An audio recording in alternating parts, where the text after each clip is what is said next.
Welcome to this evening's roundtable discussion. I'm Judith Daniel-George, class of 1979. I'm the Vice President of the Hunter College High School Alumni Association Board and the Chair of its Diversity Committee. For a better part of the year, in response to the letter put out by the students last June, the Diversity Committee has been diligently targeting its focus on addressing specific issues related to the lack of diversity that exists within the high school, which has been stemming over the past several decades. There have been many questions within questions and concerns, and of course, opinions that have been expressed by alums regarding the diversity issues at HCHS. And we recognize that there are many more alums that may not even know enough about the issue. The Alumni Association's Diversity Committee wanted to address alums directly and engage them in the conversation that many groups of the high school have been having for a while. So, there's been summer groups of parents and faculty and alums that have been working on this issue, but we wanted to speak to the alums directly. It must be said that when we talk about increasing diversity at Hunter, we are talking about increasing the numbers of students of Black and Latinx heritage and lower socioeconomic backgrounds to be more reflective of the current student populations in the city. We recognize that there are other minority groups within New York City. Some of them are as well underrepresented at Hunter College High School, and others are overrepresented at the high school as compared to the city census. So our goal when we're having this discussion and others and talking about diversity is really to, our goal in our efforts is for Hunter to continue to provide an excellent learning opportunity for a diverse population of students, because we believe that increasing diversity of the population of students at Hunter benefits all students at Hunter. I would like to thank two specific alums, both members of the Alumni Association Diversity Committee. They will not be speaking tonight, but I wanted to mention them. Noah Kaminsky for conceptualizing this idea about a roundtable discussion, and David Robeson for working together with Noah in developing the proposal and pulling together our panelists. Tonight's discussion will be the first of a series of discussions designed to address specific issues regarding the lack of diversity at Hunter College High School. So I would like to introduce to you the members of our panelists. This will not be in the order of their appearance. So tonight we have two students from the high school. We have Chloe, class of 21, and Charles, class of 22. We have a faculty member who teaches English, Ms. Vivian Yang. We have, Victoria. I'm sorry. Victoria Yang. I'm Meng. I'm sorry. I've had somebody, that's my typo. Victoria Meng. Okay. Yeah, I was going by sound in my memory. Anyway. So, but that happens. That happens with my own name. So, and we have Mari Franklin, class of 84, an alum. We have, and Vivian Altman, class of 77, another alum. I have to say that Mari is chairing our, the Diversity Committee subcommittee on recruitment, and Vivian is the chair of the Diversity Committee subcommittee on retention. And myself, I also will be presenting some information for you tonight. Again, this will be a discussion, and I invite our panelists to engage with others as we share our information. We received some of your questions ahead of time, and our panelists will try to answer them during the discussion. And as usual, we will invite our audience made up of not only alums, but also of all stakeholders to ask more questions at the end of the discussion. Okay, so let's begin the discussion.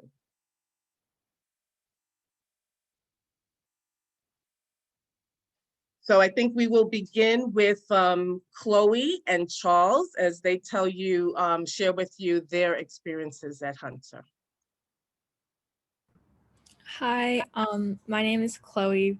I guess I won't say my last name, but I am a senior at Hunter, and I am a co-president for OLA, which is Hunter's organization for Latinx Americans, and then AACS. I'm also co-president, which is the African American Cultural Society. I'm also very active in sports, and I'm planning on majoring in chemistry in college. I'll pass it on to Charles to introduce himself. I'm Charles. I am a junior currently, class of 2022. I am a current co-treasurer at AACS, and I am also a part of the varsity basketball team. Yeah, so I guess to just start it off, and I think this is really the biggest reason as to why I got involved, and I don't want to speak for Charles, but also probably why a lot of the kids at our school started getting involved in diversity work at Hunter is that this year I'm graduating with only 5 other Black peers and only 12 other, I think, Latinx peers, but I might be a little bit off, like 1 or 2 off. And it's not very much like numbers. In most of my classes, I've been the only Black or Latina in my class. Like it is a very isolating feeling. And I think that just like only being able to sort of really celebrate my culture and be like proud of it, and sort of having to hide it in other places has always been something at the forefront of my mind throughout my experience at Hunter. Yeah, and I don't know if Charles wants to add on to anything. I mean, yeah, I can sort of speak on like the idea of only being like sort of expressive of like my Black heritage in like certain spots, namely the AACS club. And, you know, I mean, it's definitely become a great space for me, like over the years. And I've enjoyed the time I've spent there, but it's still, as the school-wide issue, it's still a pretty big lack. Yeah, and well, I am not from lower socioeconomic status. A few of my friends that are, they have constantly brought up the fact that they always have to sort of actively seek out resources, and that it's always something that's really sort of an isolating thing. Like if you need to get a fee waiver for like a class trip, you have to sort of go to the corner of the room and ask the teacher, and it's sort of like stigmatized, which is not a very good thing. And so I think like seeing all of this happening all the time, like every single day, and it's sort of going unaddressed, like as much as I have enjoyed AACS and as much as I have enjoyed OLA as safe spaces at Hunter, I've also endured a lot more acts of just maybe microaggressions and also other very blatantly racist things at Hunter that have really I think really put a downer on all the stuff that I'm so grateful for Hunter. So to just sort of talk about HCHS for Diversity, we started it after months of trying to maybe expand the boot camp that the Alumni Association, I believe, had funded for a few years, and it was made to fund sorry, wait 1 second. I need to go. So wait, maybe Charles, can you just like say very quickly sort of, actually maybe I'll just say very quickly how HCHS for Diversity started. Students came together because the administration had not committed to expanding this boot camp. And also there were a lot of other big issues at Hunter that there were a lot of culture issues that were sort of on the minds of everyone. And so students came together to write a letter to the Hunter administration asking them to reprioritize diversity at our school and really make it a big, sort of just like address issues within our curriculum, address issues within our faculty representation, address issues especially within our admissions, which I think is what we'll focus on. I'm not exactly sure what we're focusing on today, but yeah, and so we wrote this letter and there were so many supporters. I think there were over 1,200 alums that signed on, which is so amazing. And yeah, there was a lot of action after. Maybe Charles, do you want to speak to that, because I have to run really quickly? I mean, yeah, there's been just a lot of action since the letter, but it has been like a little on and off, solely due to like the limited responses that we get from the admin, and but overall, I think it's been quite a few metrics of progress since it first started.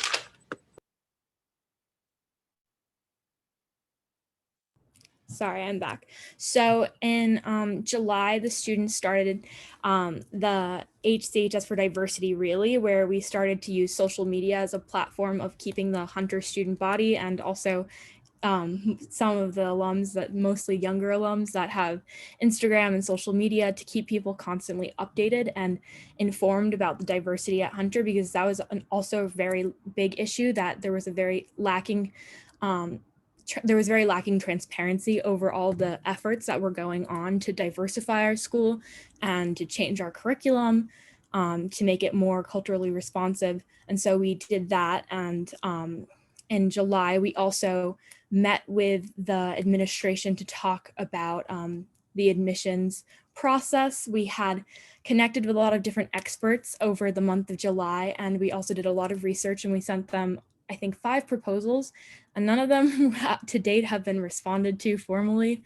But that's okay, because we kept on going, and throughout September, we held teach-ins with the parent group Mosaic, and in September, we also more actively called on President Rob, who is the ultimate decision maker at Hunter, which we've learned, and she then committed to paying for an integration expert, which we have found out in February. They did hire a diversity, equity, and inclusion consultant who, who will be, he consulted on the 2021 admissions process.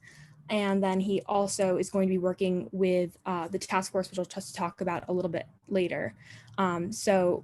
Initially in October, students sent a scope of work proposal for a different expert, and the administration did not respond to that, but they did take into account a lot of what we proposed in that work of scope. And I believe, even though it hasn't been fully addressed, I believe that Mr. Kallenberg is working sort of in that realm of work. So that's great. And then in November and December, we got a lot of press coverage. So students wrote op-eds, and then also we got the New York Times editorial board to write a story about reforming admissions and reforming specialized high schools in New York City. And Hunter was the center of this story, which was really amazing that they did that. And that got a lot of attention, and it also got the attention of city council members who we had been in conversation with since August, but they agreed to help us get out a letter to the city council, to the state assembly, and the state senate. And 38 elected officials signed on to this letter, in which they called for President Rob and CUNY Chancellor Felix Matos to, one, suspend the test for 2021 given the COVID health crisis and also equity crisis, and then also to then work with the community and experts on reforming our admissions process for the long term. And in February, we held a press conference to share this, and then we also started off the task force, which is something that President Rob charged. It's the Task Force on Racial Equity at Hunter College. And so the Hunter College campus schools is a subgroup of that. And while it was supposed to start in September, there were a lot of delays. And I think that the elected official push really did move forward that effort for the task force. And so the task force has now had, I think, 3 meetings for each of its subcommittees. They have a subcommittee on admissions, curriculum, and school climate. And they are hoping to have tangible proposals that will be sent out to the entire community by June. And that won't be the end of it. I think the task force is also moving into the next year. I would just want to point out that there has been a lot of trouble with getting goals set out, and that's something that we are still pushing for goals to be put out to the public so that people know what this task force is doing, because another, as I already stated, a big thing is really getting transparency for Hunter, and really making sure that diversity is, we're being transparent about our goals, and we're being transparent about our values as an institution. So we are hoping for that, but that is the run through of what's happened thus far.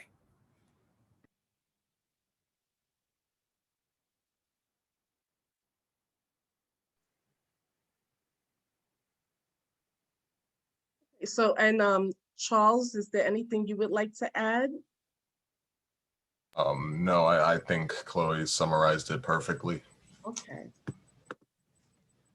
So we'll go to our next presenter, and who will be who's Amira Franklin, and she'll talk about the city demographics for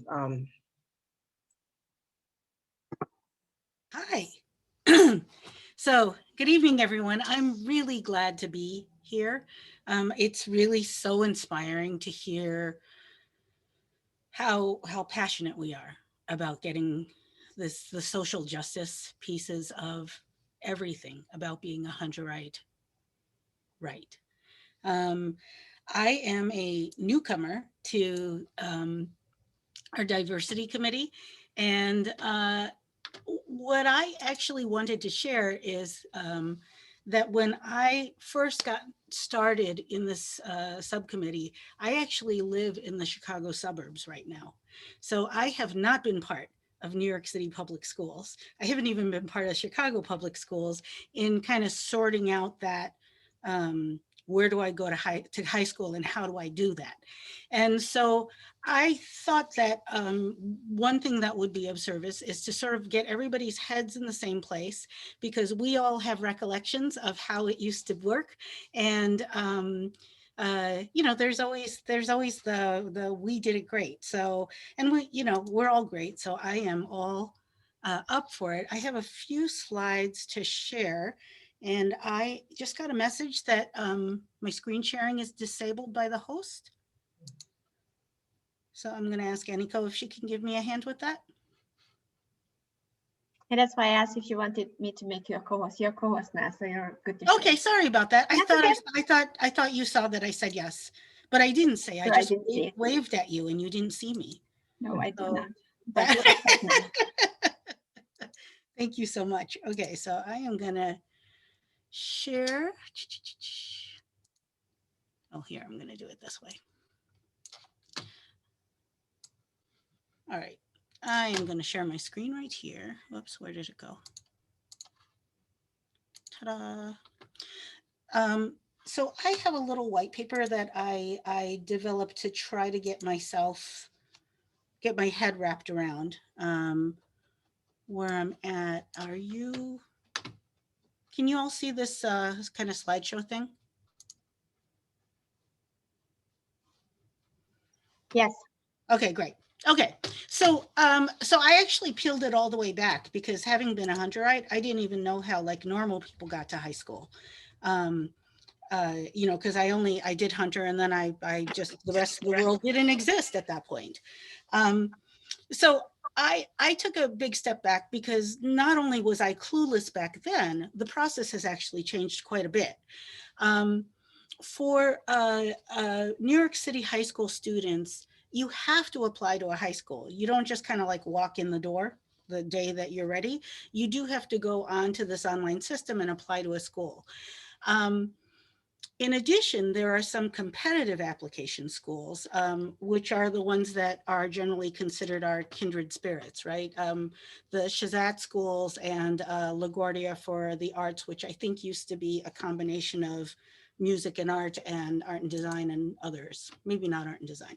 So in any case, for Shazat schools, in this world, if you are a high school bound student living in the city of New York, you may apply to take the Shazat tests. There are no screening mechanisms other than you get online and put your name in. You can take the test either in 9th or 10th grade, or actually both 9th and 10th grade. When you apply to take the test, you also rank the schools. No other criteria is used, no behavioral stuff, no grades, no nothing. And that's actually by law.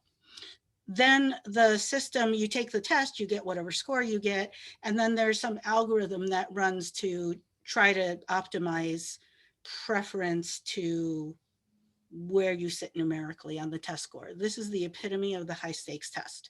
You take a multiple choice test, and then based on that, you might be able to go to one of them. The other thing that is really different, back in, my day, in the good old days, I don't know if that was good, there were 3 Shajat schools, if I remember correctly. It was Bronx Science, Brooklyn Tech, and Stuyvesant. At this point, there's actually 7, and there's 1 in every borough, and then 2 in, I think there are 2 in Brooklyn and 3 in Manhattan, something like that. So there are a larger group of Shazat schools that creating more seats for students to go to some of these specialized schools. There's also an addition high school, which is LaGuardia. Out here in the wilds of the Midwest, we refer to that as like the Fame High School. Again, any New York City high school student can apply. You can audition, I believe it's either in 9th or 10th grade. When you apply, you rank your program choices. They've got 6 different concentrations. They also do review your student academics, and Shazat has nothing to do with getting into LaGuardia. Now to us. So our admission process is open to all city, it's open to residents of New York City who are 6th graders. It's invitation based on citywide and a few additional accepted test instruments, because citywides are given in the New York public schools, and other schools, parochial, private, charter, may not take the citywides. They might take some other well-recognized instrument. Somehow that's normalized with the DOE. The DOE sends out invitations.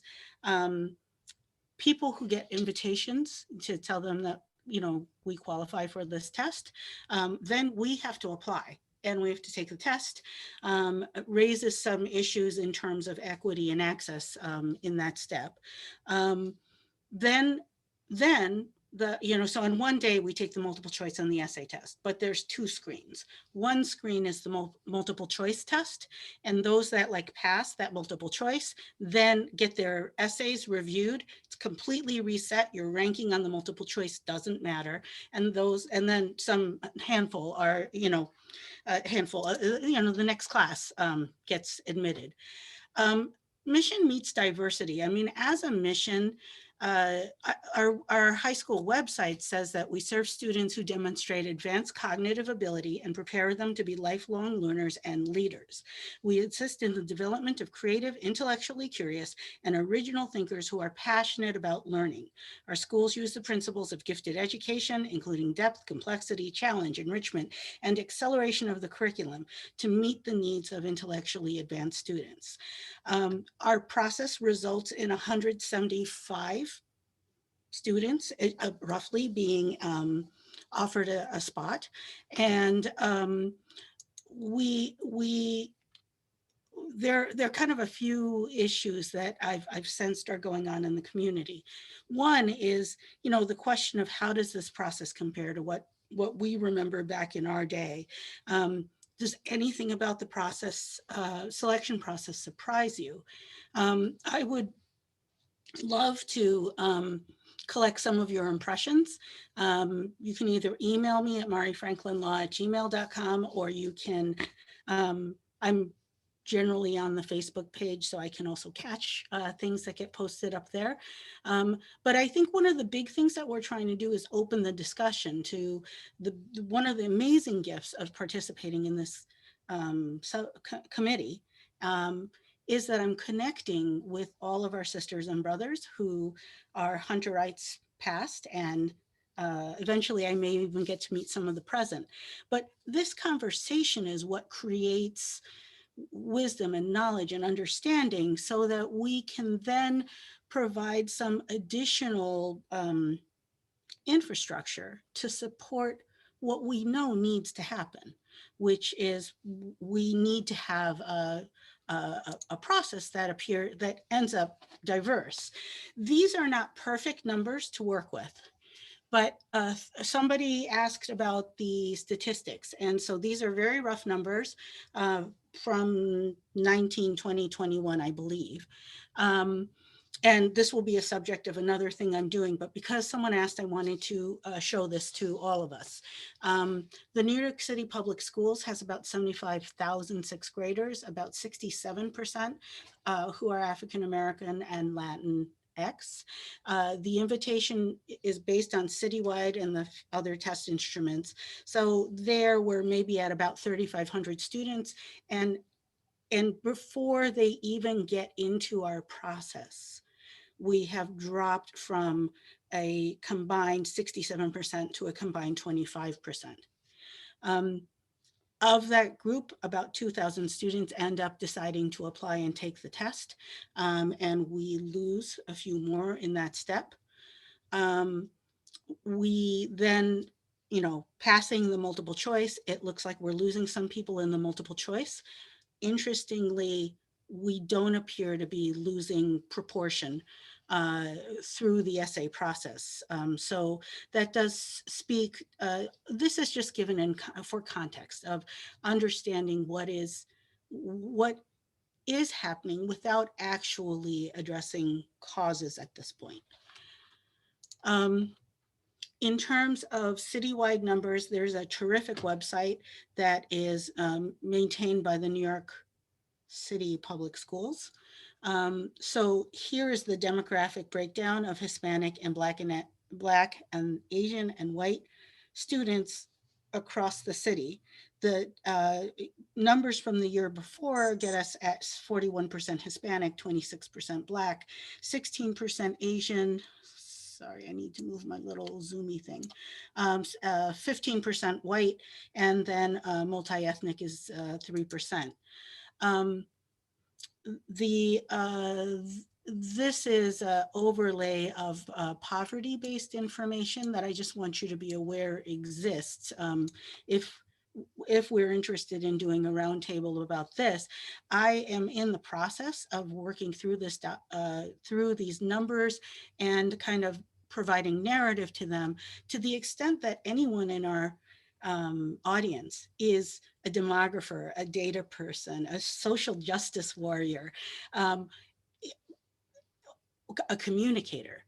I would really welcome your participation in this work, because there is a lot of work that we could do, but we are doing this on a volunteer basis, and the more of us who are pouring our gifts and our skills into this project, the more we can really become very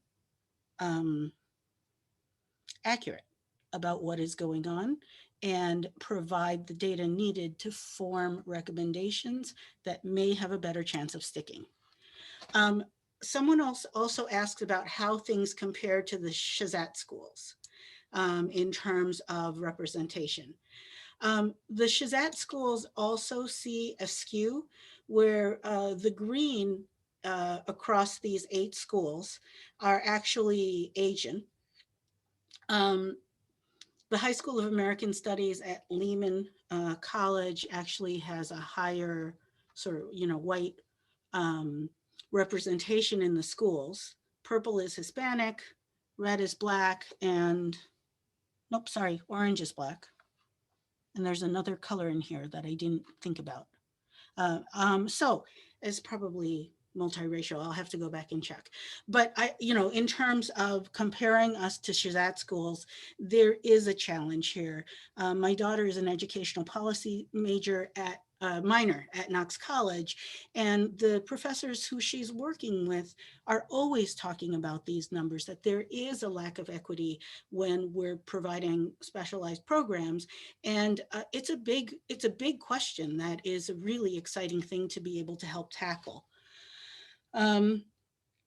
This is the overall across all high schools, that it's over 60% Asian, 25% white, and under 10% for Hispanic, Black, and multiracial.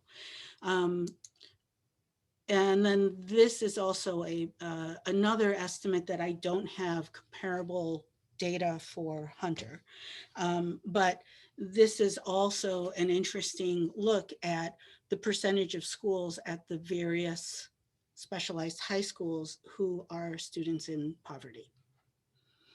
I think that is all I put together, so I can stop sharing here. I hope this was helpful, like a drink with a water hose, to start having everybody like begin to understand what data is out there, what data exists, what data needs to be improved, what information needs to be improved. But I believe that everything that I have uncovered truly support the importance of the students' leadership in wanting to help improve and correct the equity issues that come with our admissions and our attendance and retention. So I talk too much, I talk a lot, but please contact me. I would love to talk to you about your experiences, your interests. I can put anybody to work. So I would love to put all of you to work if I can.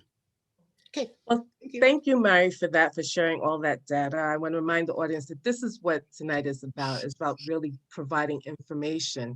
And I want to go back to Chloe and Charles for one moment, because I felt to thank both Chloe and Charles for sharing their experiences.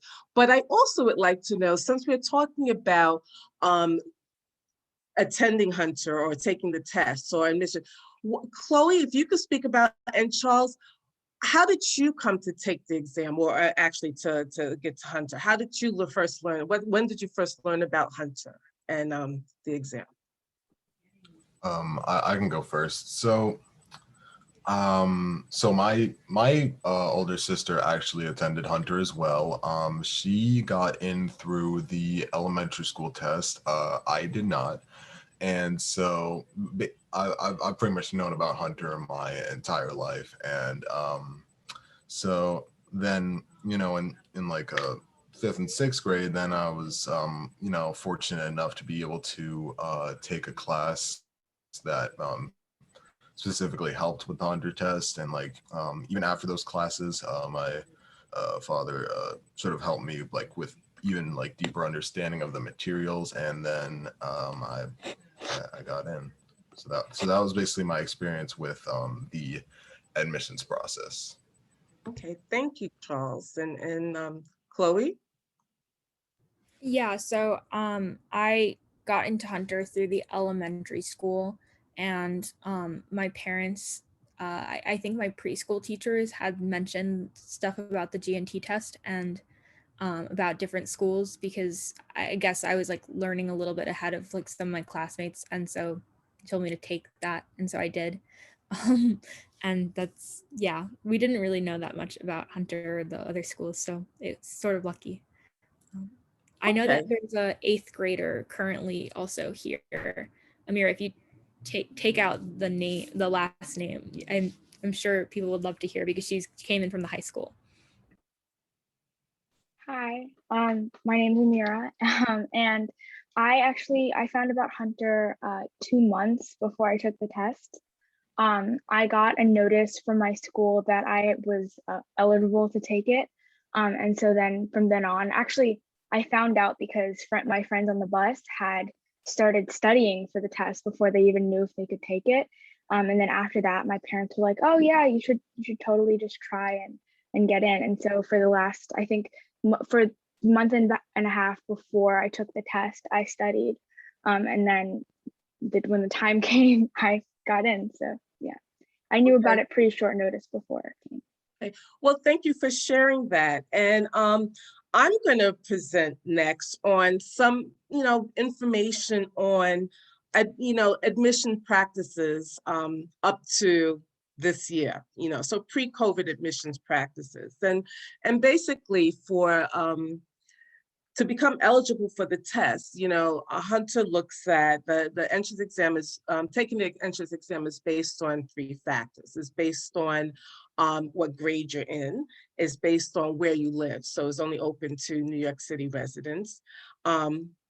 And it's based on your qualifying test scores. And and these test scores are the 5th grade English, language arts, and mathematics tests. And the determinant of what exactly is the score that they're looking for to invite kids, it changes from year to year. So there's really no, from my understanding, any exact formula, like you need this grade point or you have to be in this percentile. It's established every year with collaboration in the New York City Department of Education. So I think in 2020, it was a score of the 90th, or the year before, the students had to score in the 90th percentile in reading and math subjects. But the Hunter does not only accept or allow kids from public schools to take the exam, they also offer the ability to the opportunity to take the exam by kids who are in broker schools and private schools and home schools. But their criteria is slightly different.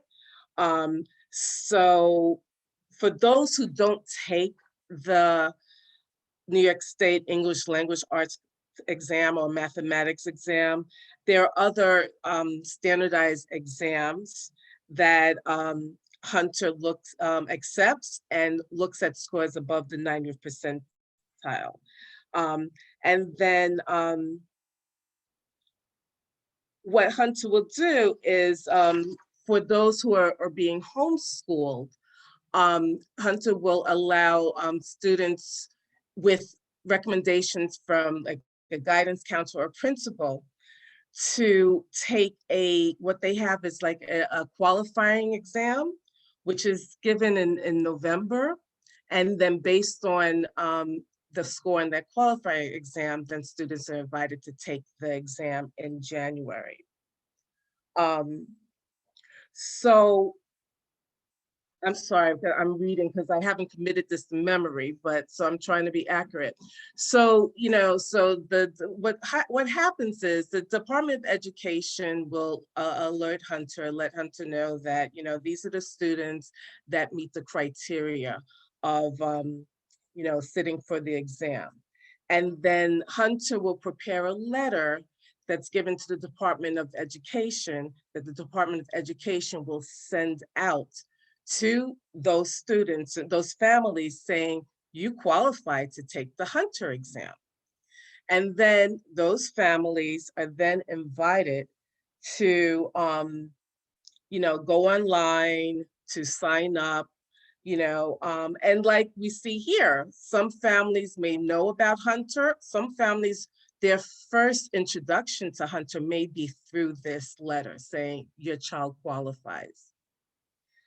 For Hunter Elementary, at this point in time, I think they may sit for the exam, but they are automatically allowed to enter. There are a certain percentage of, say, I think 50 seats are allowed for Hunter Elementary students.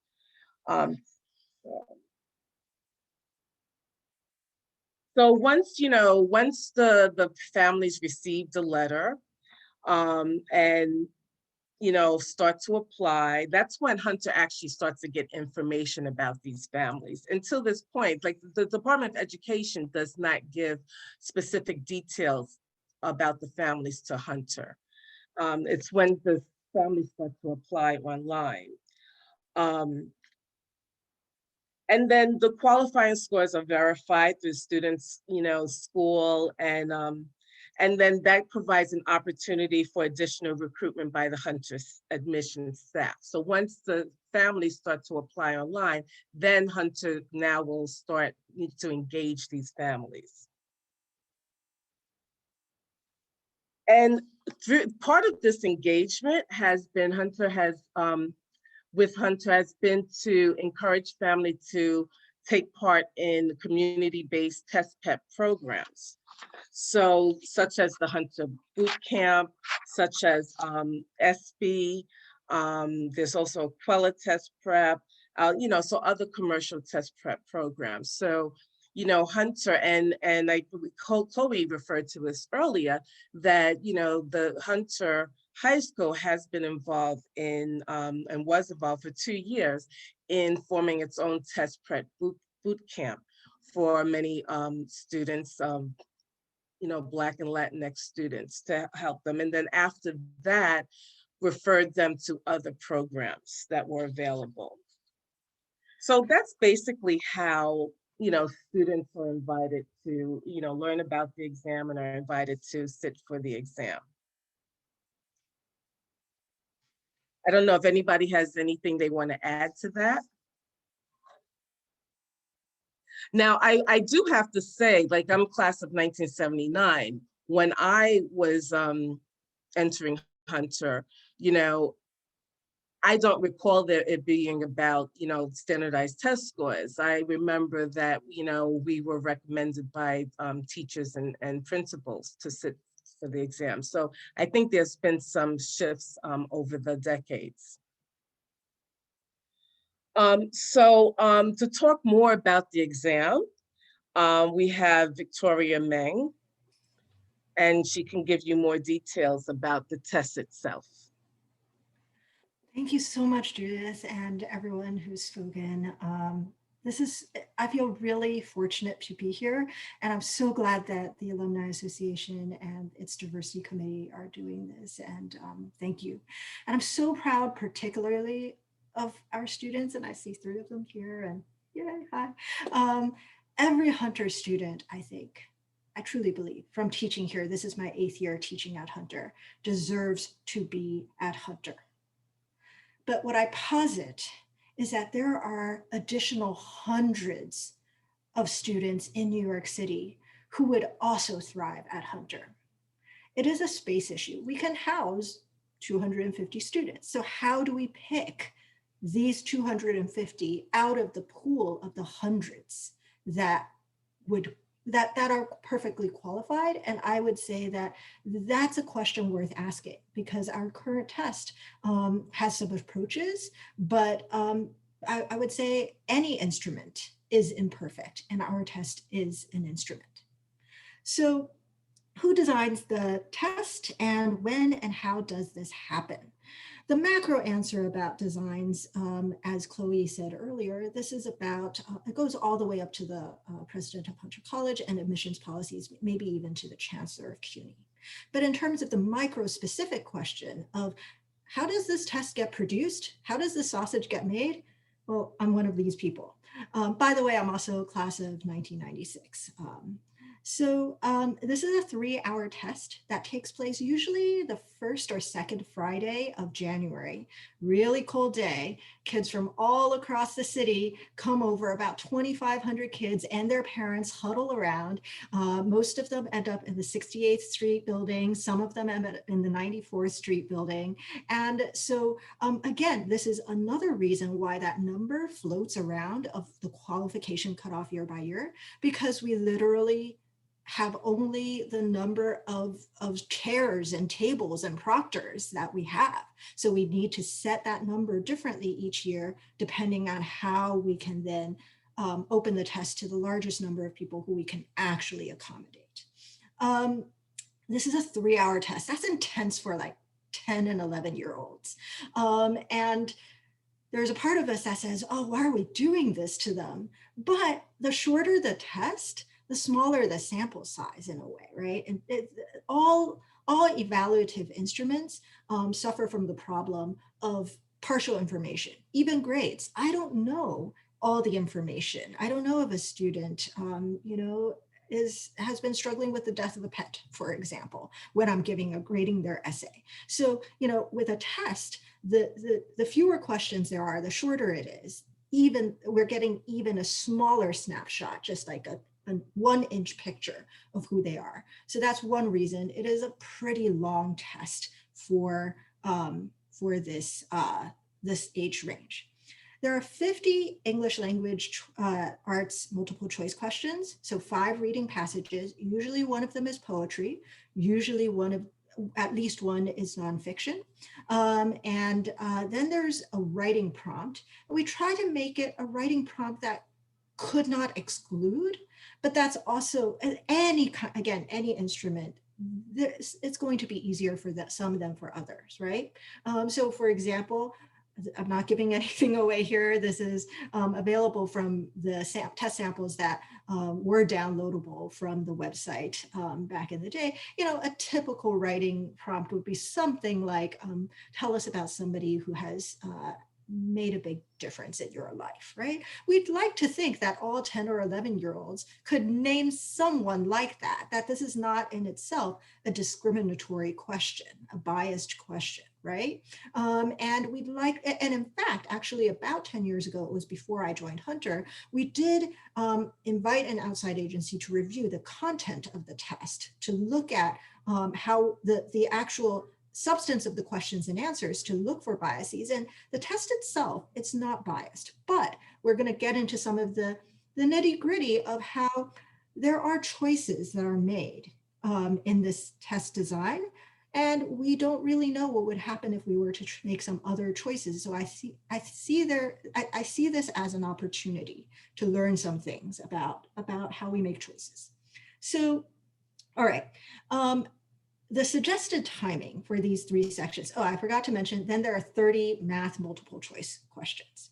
The suggested timing is 70 minutes for the English multiple choice, 40 for the essay, and then 70 for the math. The interesting thing is, and I took this test mostly cold too. I didn't prepare. I didn't really actually want to get into Hunter. I finally got into a school that I enjoyed. It was my 6th school in 4 years. I did not want to make a new set, try to get, reinvent myself again. I mostly decided to take the Hunter test because I wanted a half day off school. I got to take the afternoon off. Dory has a great question Dr. Klein has a great question in the chat. I'm not saying that the test isn't biased. I am saying that about 10 years ago, and I do not have that piece of documentation on me, but I can help you to get it if it's very important to you, that we did in fact have a team of test bias experts review the test. I think there might have been a lawsuit that asked for that. And so that was the outcome of that review. And what I'm saying is that there are things other than the content of a test that can make it structurally biased, even if the test's content itself is not determined to be biased. All right, so all right, let's see. I am now up to, okay.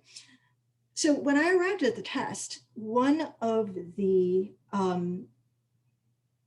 things that I found most puzzling about this test is that, unlike other standardized tests I had been subjected to, this one did not restrict me from turning back and forth between the different sections. And that's one of the weird things about the design of the Hunter test. And that's one of the things that, again, it makes it a very specific instrument that does specific things. And if we were to, for example, change that, that would have effects. And these are things that one could talk about. All right. So there's also no guessing penalty. Who writes the test? The math and the English departments. So actually, in an earlier slide on the timeline for change, there was an indication that there was a letter from October 2020 when we asked that we change the admissions process. It was signed by all of the tenured teachers of the math and the English departments because we are the people who produce this test. And we said, we cannot, in good conscience, administer this test this year.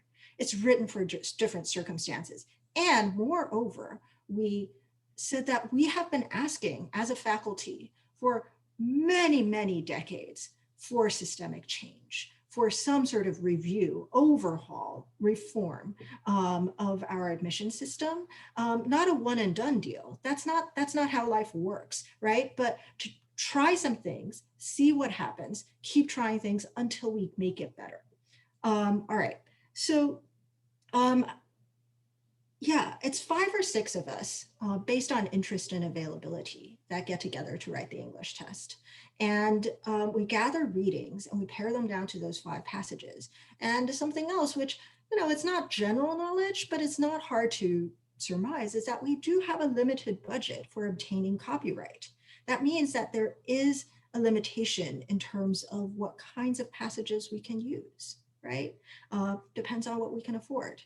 That means public domain passages often end up being very good deals, because if we do have one of those, that means that we're able to afford a more expensive passage, maybe by a well-known author of color, say, right? So these are the kinds of how the sausage is made things that I didn't realize until I was in that room. We usually finish writing by Thanksgiving. We start the previous June. I mean, yeah, we start in June, we finish by Thanksgiving. We have it be read by other faculty members, by people who are not in our own department. And then we go through lots of rounds of edits. All right, how is the test scored? I'm sorry, I might go over time slightly. I'm gonna try to move fast though. The multiple choice section is scored first. And the cutoffs are again based on logistics. We are capable of reading the essays of between 500 and 600 students. So we put the cutoff at that number. And then what's really interesting is that the way that the cutoff system works for the qualifying round is different from the Hunter test itself. So in order to qualify to take the test, you must score the completely hypothetical numbers above 90th percentile in English and above 90th percentile math in the state tests, all right? So let's say you are a 99th percentile math scorer, but you're an 89th percentile scorer in English, or vice versa. You do not qualify to take the test. Every year we get inundated with calls by people who said, I just missed that cutoff by 1 point, but look at my other score, it's so high, right? Well, when it comes to the actual entrance exam, we don't do it that way. We don't have a basement score for the English and math sections. So actually it's the combined number, and each math question is worth 1.6 with a bar on top of an English question. Now, I actually happen to think that the math section is harder. Then again, I'm an English teacher, whatever, right? But like strategically, it also makes a difference. All right, so then we get to the essay round. Who reads the essays? The members of the English and the CT departments. There are about 16 of us, and there are very few people of color in the room. We literally do sit in a room, and every essay gets read by 3 different people and is given a score. If there's a too wide discrepancy between some of the scores, there's a tiebreaker, and we reread that. So again, this is a system for trying to slice off 175 students, give or take, plus a wait list. Here it's interesting because actually the top scorer in the multiple choice could fail the essay round. This is a fresh start completely, and then they would not be offered a seat at Hunter. The bottom scorer, the person who was, I don't know, number 600, they could get in on the essay round. Now, often when I say this part of the story, some people say, what? That's so terribly unfair. How could you do that? The child who got, say, a perfect score on the multiple choice, nobody ever gets a perfect score on the multiple choice. But, you know, how that top scorer, you've just lost yourself a terrific student. I said, okay, they had 3 hours. What if they left the essay blank, right? What if that's the reason they got such a high score on the multiple choice and had such a low score on the essay? But I don't know, right? These are the kinds of, that's why I think this is subjective to some extent, and that there is always some room to actually think about how this works and do things better. So now I'm going to give Sabra Pacheco, the current admissions head, a big shout out, and also Kyla Pufferstein. These are amazing women, and Kyla is an alum, and they've poured their hearts and souls into doing as much as they can within the limits of their jobs. And that's very, very difficult. And I see them doing the outreach. I see them calling families, spending so many hours sending individual packages. And but we need systemic change. We can't just have individuals doing our best, pushing against a boulder. So finally, I'm going to try to wrap up. Acceptance rate. Well, approximately 2,500 students sit for the test and we get 175 through the test. So I'm not good at the instant arithmetic, but that's about the rate. So this is where I'd like to wrap up. What problems are possibly unavoidable with the current design? This is not a standards-based test. A driving test is a standard-based test.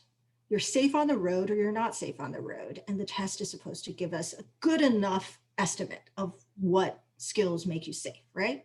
So if everybody fails the test, nobody gets a license and everybody's safer, and that's just fine. The Hunter test doesn't work that way. In the current system, this would never happen. I know this, but just for the sake of intellectual speculation, because I think that's fun, if we had 2,500 students come in and sit for the test, and only 175 of them decide to bubble just C's all the way down, and the rest of them sleep for those 3 hours. And then those 175 students would be the incoming class. That's the way a ranking-based test works, all right? It's pitting the people against each other, the participants against each other, for the purpose of making a scatter so you can slice off at a certain number, instead of saying these are the skills, or these are the knowledge pool, or these are the abilities that we're looking for. These are the qualities we're looking for.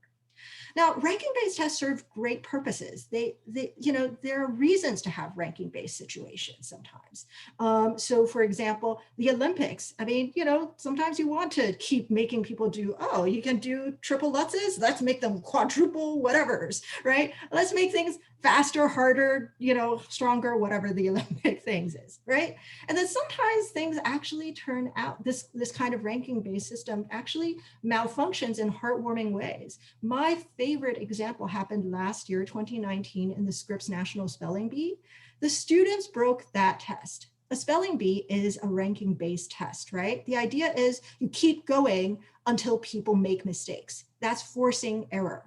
But these students, these 8 students, were so amazing, the testers ran out of words. They all won. They all won. They won together. So I would say that it would be wonderful if Hunter could acknowledge that there are certain skills and knowledge bases and abilities and traits that we look for in our students, and figure out ways so that we can identify students who have those qualities. And that could include, in part, a test. I don't know. I'm not the expert, as people have pointed out. But if we find that pool, which will be larger than the number of people we can fit into this building, well, maybe alums can fund for a bigger building. But if we can't do that, let's find some other way to make choices of who the 175 should be from among that pool. Now, again, this is me just speculating. And I get to say that because I don't actually, despite being a test writer, have an official role, right? People who have more official functions, they actually, whatever they might think, they're more hampered by their positions. And so this is just an idea. Finally, I want to wrap up today by saying that I'm an East Asian American. Anti-Asian American racism exists, as we know from recent news. And it is true that compared to city census data, Asian American students are overrepresented at Hunter and at many other specialized schools. I hold both of these facts in my personal experience. And I cannot speak for my whole community, obviously. I want to say that transparent access to upward mobility in this country is the same ask that all of us have, whether we're Asian American or African American or Latinx American, that we just want to know the rules and be able to play a fair game. And right now, the way that the test is set up, I gave an absurd example of kids just like putting down C's before. What actually happens is this: we are setting up an arms race where parents cannot be blamed for wanting the best for their children. Of course they do. Test prep centers, and this will be a very unpopular opinion, I think, cannot be blamed for wanting to meet this market need. Private tutors cannot be blamed for being willing to take $250 an hour to tutor kids. I've been offered such fees. And so who is the institution with the greatest power to make change in this? It's the school. If we change the rules, there's no longer this arms race of, oh, well, let's try to make our kids be able to do, I don't know, multivariable calculus at 10 years old so that they will be the top, 175. That's sort of where I am today. My mind changes constantly. And thank you so much again for allowing me to be here. Thank you, Victoria. Yes, so and the issue of the exam is particularly poignant right now because of COVID. Because as far as I know, as of today, we still do not know what Hunter is doing regarding the exam. And that was one of the reasons why we wanted to have this discussion, because we wanted just to explore not only, the issue of diversity, at the school, but also about various ways, or take a look at, or just start to have the discussion on how else can Hunter admit students and maintain its status of excellence. I know Chloe and I are going to talk a little bit. Chloe's going to do a little bit more talking, but, Victoria did bring up about, other schools. And when we look at other school districts across the country, many of the specialized high schools have moved from using an exam as the single point of entry to looking at other factors, test scores, recommendations. Some, I believe, also have a lot of certain amount of slots and certain zip codes. So, so one of the things that we're looking at in the diversity committee, as well as the task force that Chloe will give us some information about, is to really look at how can we address the diversity issue at Hunter at different points. From the recruitment, I'm looking at the questions that's being asked, so really getting more kids to know about Hunter, to apply and sit for the test, to revamping how kids are admitted to the school, to really addressing, once kids get to school, to what's their experience, and so this is not a one-night discussion. This is a discussion that we will be having for months, if not years, but with that, I want to invite Chloe back to talk a little bit about the Presidential Task Force. Yeah, of course. I just wanted to also really quickly say on the stream of admissions reform and sort of thinking about alternative methods for admitting a student body. I think one thing that a lot of people have been saying, and also that it is a really valid statement, that currently the pipeline is so bad that there's so much inequity within the elementary schools and within the middle schools.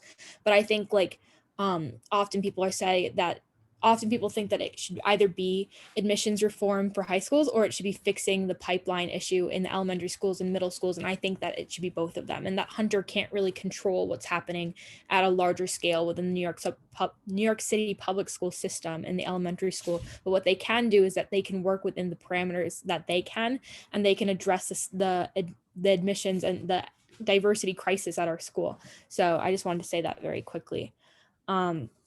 And so to talk about the presidential task force, so this, I sort of mentioned it a little bit before, but this was created by Hunter College President Jennifer Robb, and it is a part of a larger task force that's addressing racial equity at Hunter College.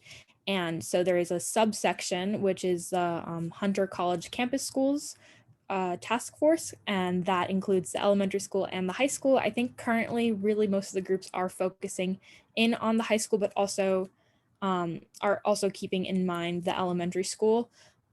But I would say that the participants are largely representatives from the high school.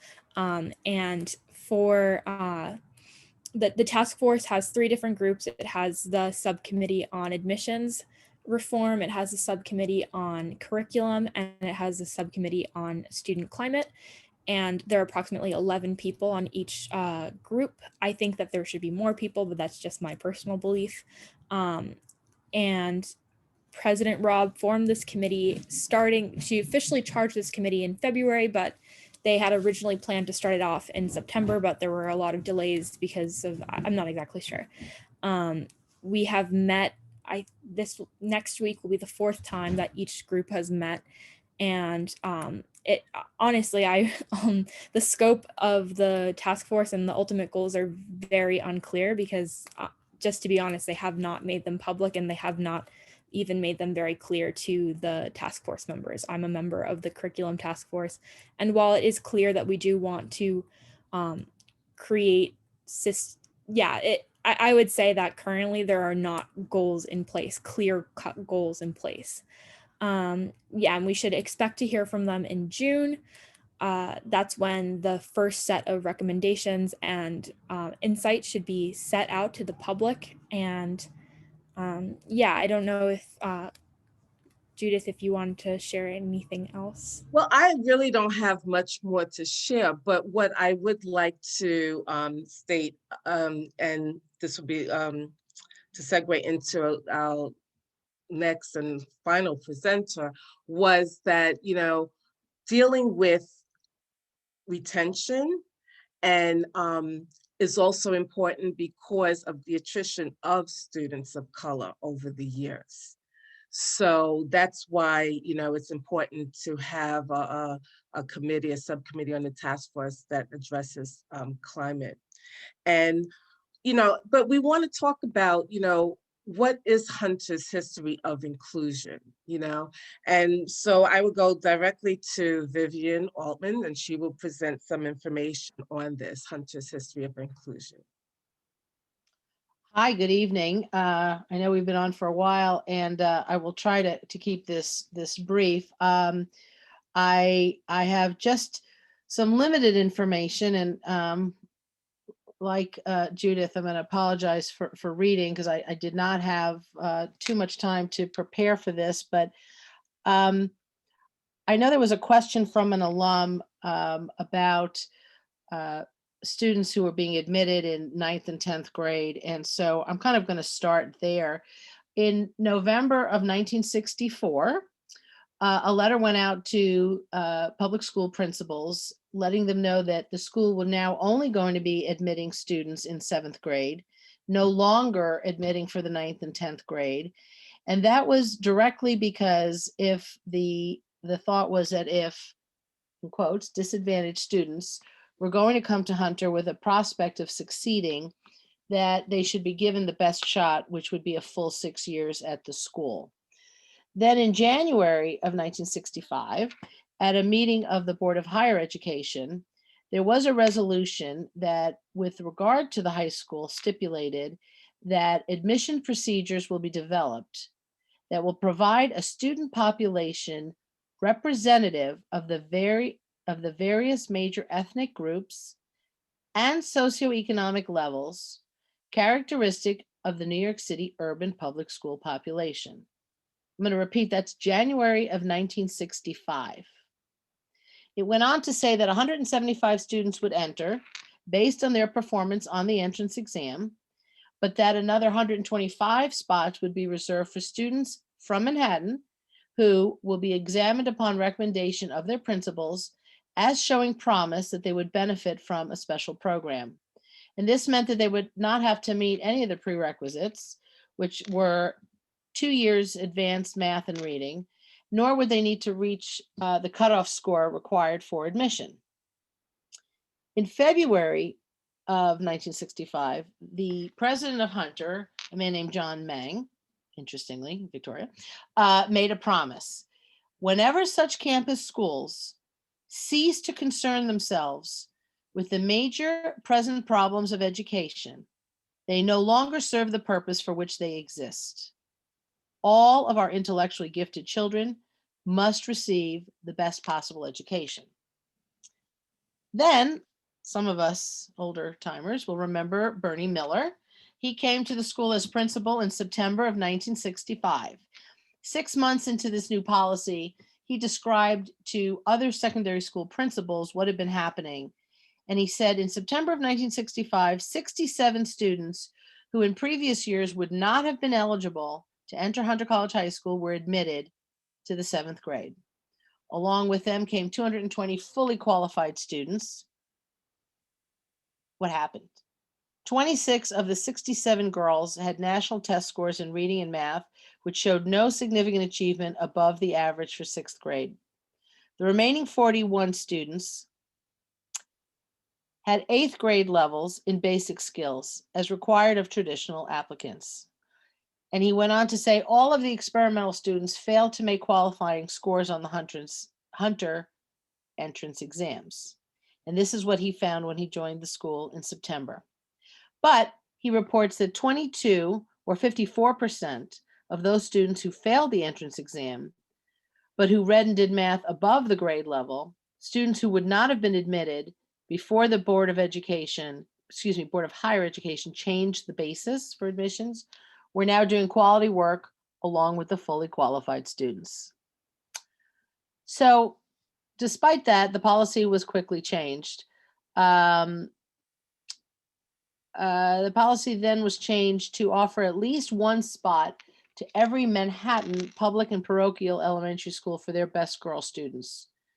But only 67, rather than the mandated 125, were actually admitted.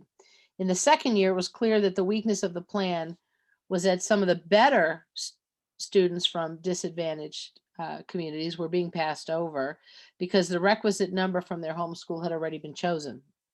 So instead of reframing the plan publicly, the numbers were simply diminished, and another unannounced plan would try to draw better students, and no longer promising a place to every student from, no longer promising a place to a student from every Manhattan school, but asking schools to send 3 applicants and let Hunter make the choice, asking for supporting academic material.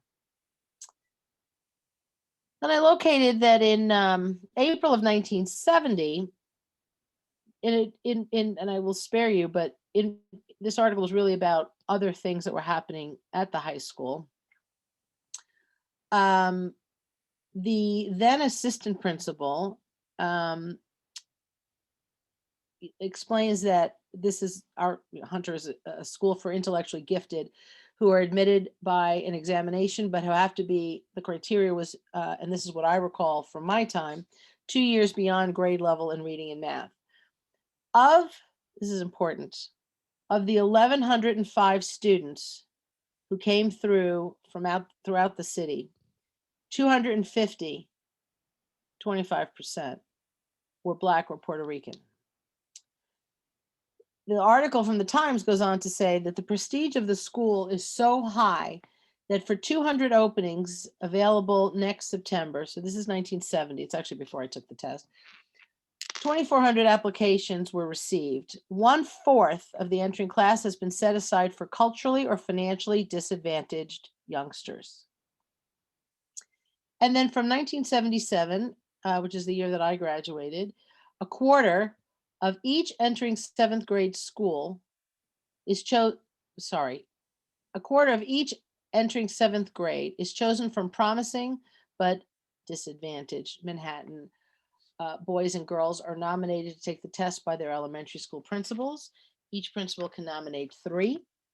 And although they may not place in the top 300 scores, 75 are selected on the basis of their total record without interviews by a faculty committee. They are given an intensive summer program by older students and faculty, many of whom came from the same special admissions program, Dr. Miller said.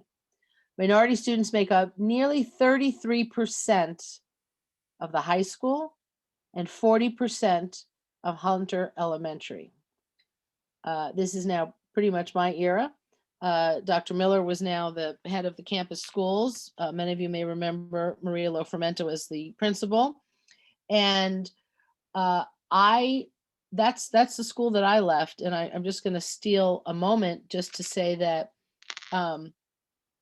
I'm here because, and I got on the board of the AA because I am so appalled at what is happening, and to listen to Charles and Chloe and others talk about their experiences. I went to a school that was very diverse. Our faculty was very diverse. So diverse that I never thought about it. It wasn't even something I was conscious of. And I truly, truly believe, I know that for me and for many Hunterites that I speak to, I met Mari recently, this was the most seminal, transformative time in my life. And so much of that was the diverse environment.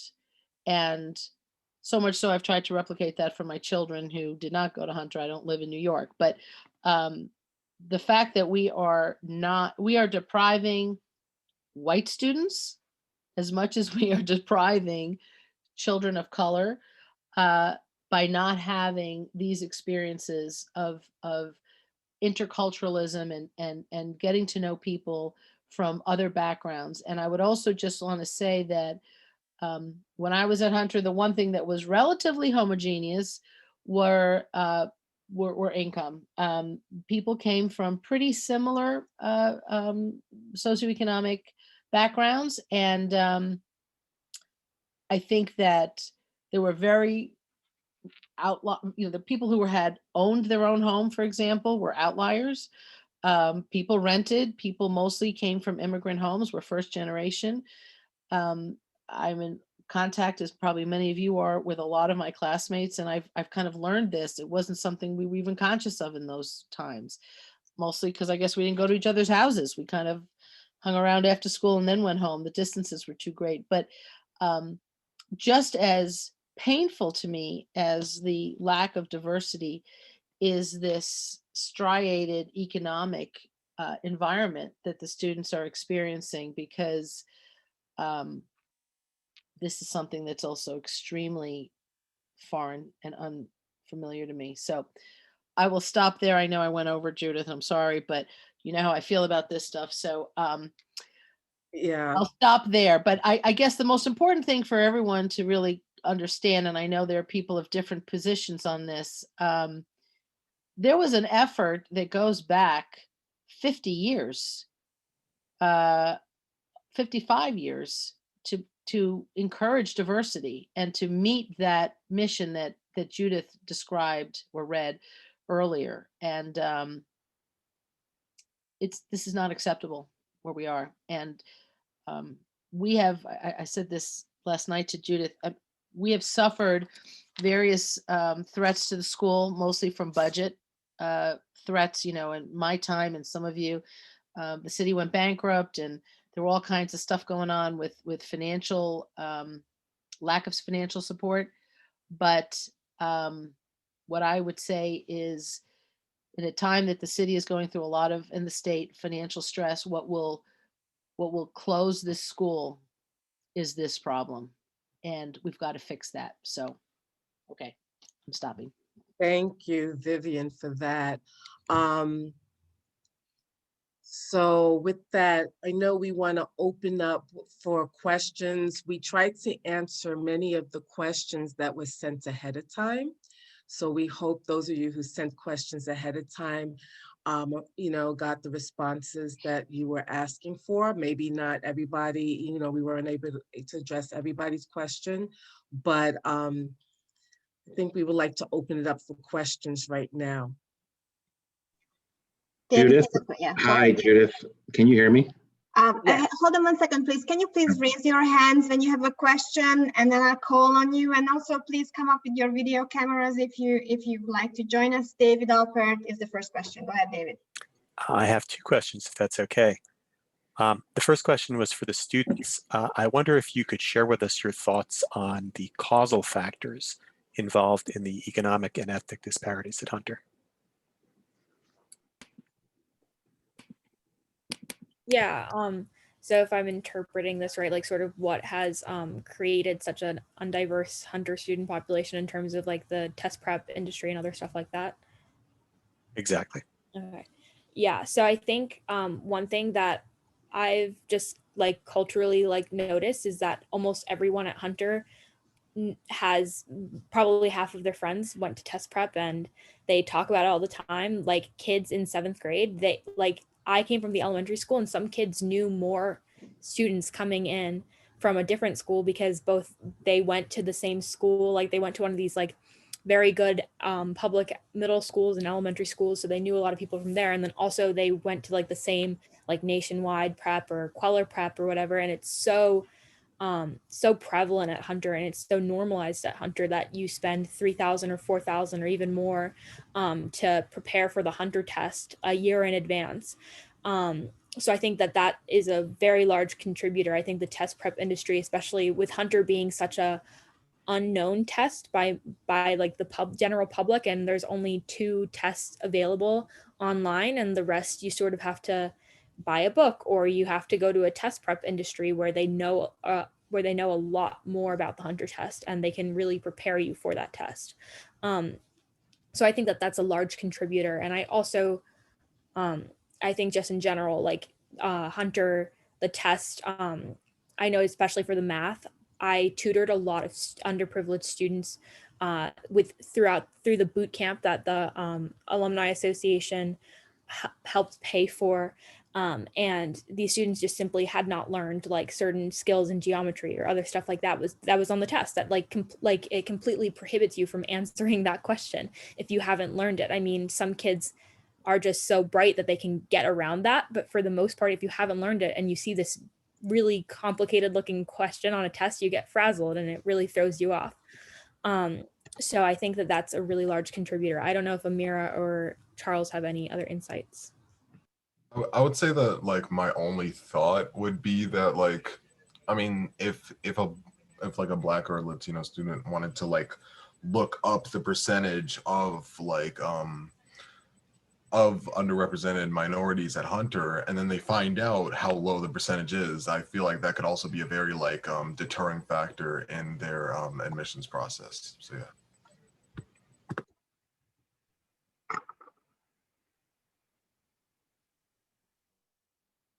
Thank you. Nathaniel, go ahead.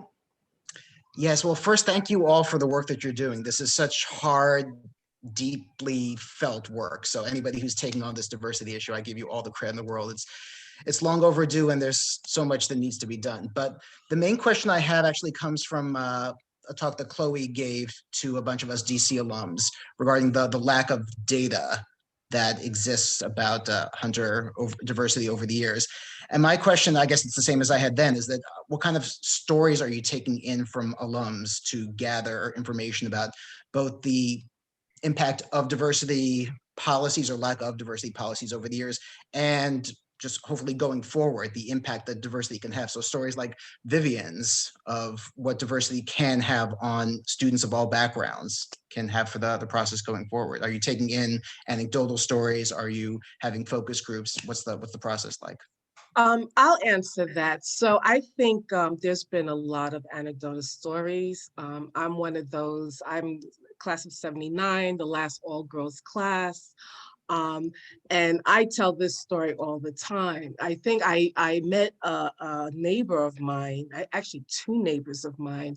I think one is actually was in Vivian's class, one was in a different class, both Black women. I met one because we were on the same committee in our complex, and we asked each other, how come we didn't know each other at high school?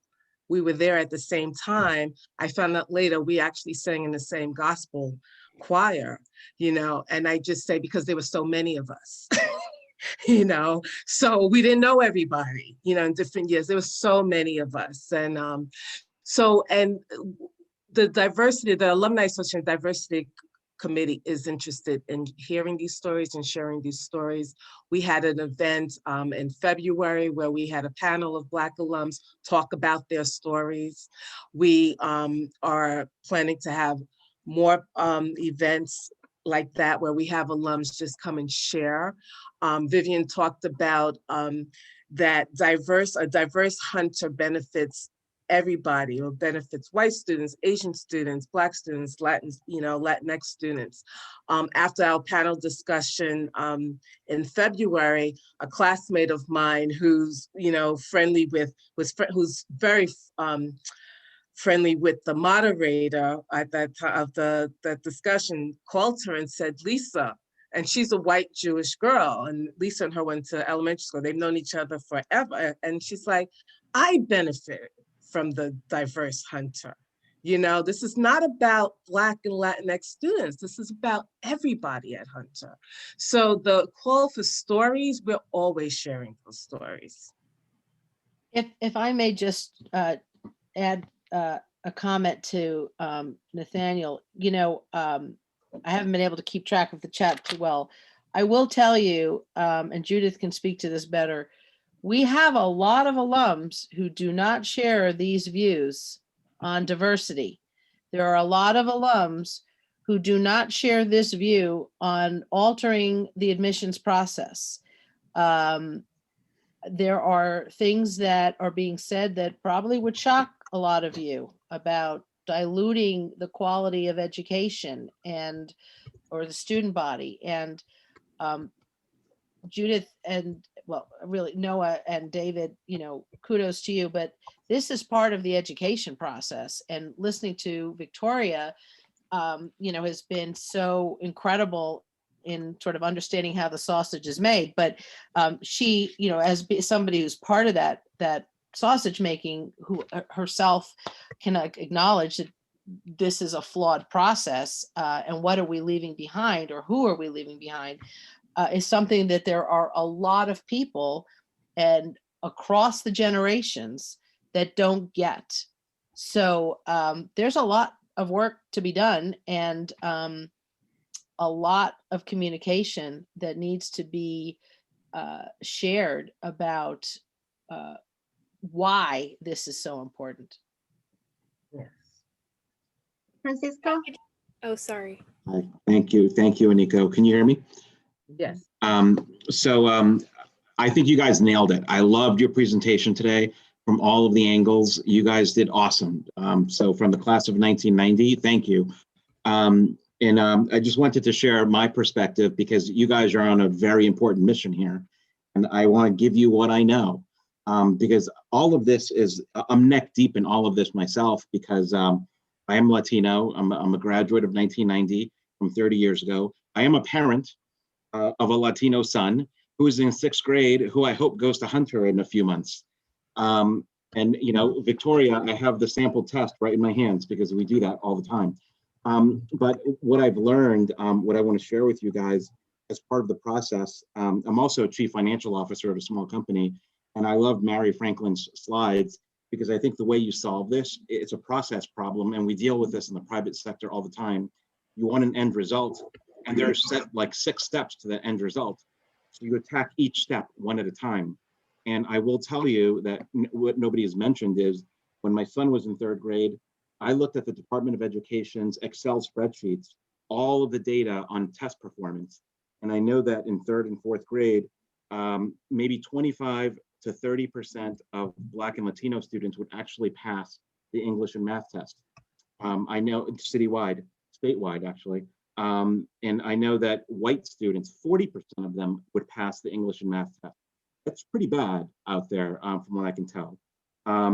And it's not just Black and Latino, it's all of them, but 60% of the Asian students, be it Indian or Pakistani or Chinese or Korean or any Asian, 60% would pass. And I saw those stats and it hit me pretty hard. And my son is at Success Academy, by the way, not at a public school, for a reason, because it's like-minded minority parents who want their children to have a great education. So when I see the stats from Mary Franklin that most specialized schools are mostly Asian, that's not shocking. It's a math thing, right? If that's the dynamic that's happening, and it tells us, by the way, bigger issue, but it seems like the Black, Latino, and white families have a lot to learn from whatever the Asian families are doing, if that's happening. Secondly, I saw the letter from Corey that said, on the flip side, the cutoff, the top 10% of scores on ELA and math tests, 27% are Black and Latino. So I would ask you to focus on the slide that Mary had that showed who's eligible on step 1. If it's 27% Latino and Black, well, what happens in step 2? Is it still 25% or 20%? And then what happens in step 3? So if you attack each step of the problem, you'll find solutions for each step of the problem because they all have different dynamics. And I wonder what's happening is, yes, more Asians pass the ELA math and English tests in 3rd and 4th grade. So I'm going to guess that higher population of the test takers are Asian, I'm going to guess. But the data will tell you. I'm going to guess that of the people who actually take the test prep is a major factor, like Chloe said. I'm teaching my son the test, and parents who really care, I know this because Success Academy parents are parents who super care about their education and they're committed and this is what they do. They probably have higher performance. So if you can improve your test preparation for minority and Latino students, that would help. The next step is, how do you get a 6th grader who's not in charge of his life to get his mom and dad to force them to sit down to take a Hunter test? I wonder how many parents in the outer boroughs want their kids to take a test to go to Manhattan. That's a parenting issue there. I came from Brooklyn. I took an hour train ride to go to Manhattan. My family didn't want me to go to Manhattan. So I wonder if that's something that's stopping you. I wonder if what happens during the test. I heard Victoria's analysis of the exam, and I've read the Hunter test and the sample test. I like the, I kind of generally tend to believe it's not biased. It could be in some sections. I think math is math. I think the vocabulary story is Victoria. I'm gonna guess that if there's bias in the reading section, the reading comprehension, there's a lot of vocabulary words here. There's a lot of vocabulary words. How do you win a vocabulary test? You basically have to study vocabulary words, because if your family doesn't teach you all of these words, you lose, right? So I have my kids studying vocabulary. That's another part of the problem, right? If you can attack that part, I think people will do better. You can change the test entirely, like Victoria said. You can do a whole different thing. But if you're going to stick with the current test, vocabulary is a major issue, because you don't even understand what the story is if you don't understand the words. In terms of the essay, I think is very neutral because it talks about New York City stories. Tell me anything you want about your New York City story, but it gets out.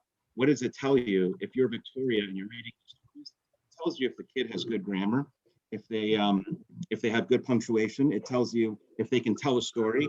It tells you if they can think deeply, like somebody who's more mature versus somebody who's more shallow. So, but that's a potential for bias. But if you attack each one of these steps, I think in order, and you find the weaknesses and the strengths in each one, very regimented approach, I think you guys will really go really far in helping solve this problem. And to Chloe and Charles, I loved your presentation. You both talked about some bias you faced. And I've been out of school for 30 years now. And I will tell you that winning in life is a perseverance story. The people who succeed the most are the people who stick to it and go for a long time and put in effort. And I love your energy. I love your intelligence. You're ahead of the game. And I think you should think of yourselves as locomotives and Mack trucks. Go forward, straight forward. There's 300 million people in America. Nobody knows the percentage that's racist or the number that's racist, but you don't care. Don't worry about it. It doesn't matter. You're going forward. You're a Mack truck. Keep going forward. Any noise, don't worry about it. It doesn't matter. People will hate you for whatever reason. Don't worry about that stuff. Do what you do. Absolutely, and we're right behind you, right? We're right behind all of them. Yeah. I'd also like to amplify something you said, Francisco. You get me so excited, and I am going to hunt you down. But the thing that excites me is that you're absolutely right. We have to hit this on a lot of levels. There's the sort of the immediate shorter term. Can we get test prep going to get more people qualified through the test? Blah blah blah. Right, all of that stuff. But you know, some of our projects are as big as, let's put together a little postcard campaign that we distribute through pediatricians that are, you know, tips from a hunter parent. You know, and give, you know, the kinds of things that are vetted, well understood, like you say, the vocabulary, exposed to lots and lots of vocabulary. You know, I'm so fortunate because I was a child of immigrants. And, you know, when my daughter was born, I hired a nanny because I needed a nanny. It took about 2 months for my nanny to say to me, Mari, I have never heard anybody talk to an infant the way you talk to them. And my response is, I'm just using words. But it is exactly that, the practice of using words, the practice of being involved, the practice of caring. And so there are things we can do there. One of our subcommittee members is involved in robotics clubs and really wants to see what we can do as a community. Maybe we can do some stuff that brings this to communities that don't have access to this. Let's lift all boats, whether or not they end up being a Hunterite, because we're here to do good in the world. And I hope that, you know, Francisco, that you would be happy to be hunted down by me. Yeah, I gave you my number. You have my number, right? I will, yes, I will go look it up. So then you and I are going to become buds. Yeah, I mean, and if the rest of the committee, you guys want to chat, you can share my number with the committee, with Yes. Victoria and Judith, et cetera. And thank you, because we just, all perspectives matter. I mean, Judith has done such a beautiful job of keeping us intense and still joyful. And this is an opportunity for us to increase joy in the world. And I really, really am committed to that.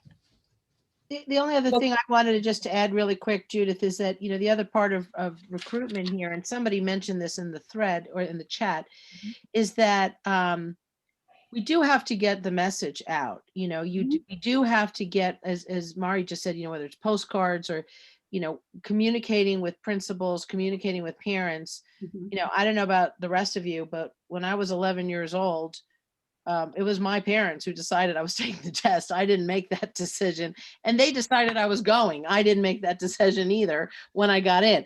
So communicating and reaching parents, parents who may not have, you know, English as their primary language, or you know, understanding the distances, you know, getting that communication out is also very important in understanding what the value proposition is of getting your kid to Hunter.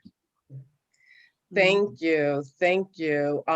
So I just want to wrap up here. I want to thank our panelists, Chloe and Charles, and the third student that was on the call, Mari, Victoria, and Vivian, for what they brought, the information that they brought to us all. You know, this is, as I said, this is a beginning of the discussion. And, you know, we could continue on forever, and we will continue on. So this is the first of several roundtable discussions that we will be having.